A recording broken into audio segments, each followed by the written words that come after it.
আমার মাতৃভূমিকে অস্থিতিশীল করার সর্বোচ্চ চেষ্টা করা হয়েছে। আজকে আবার টঙ্গীতে 7 জনের চাইতে বেশি ইমানদারকে শহীদ করে বাংলাদেশে, এই পার্শ্ববর্তী দেশের, এই ইন্ডিয়ার সরব দেশকে অস্থিতিশীল করার চেষ্টা করা হয়েছে। আমরা শহীদ সাইফুল ইসলামের রক্ত ভুলি নাই, টঙ্গীর রক্ত আমরা ভুলবো না ইনশাআল্লাহ। এদেশে হিন্দু থাকবে, আমরা বলেই যাব হিন্দুরা থাকুক, কোনো অসুবিধা নাই।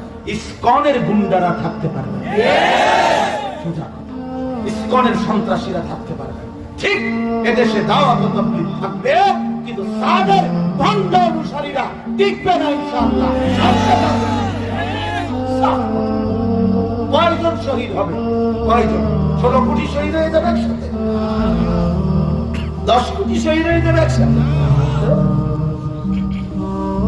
ইমানদার মরলে কোনো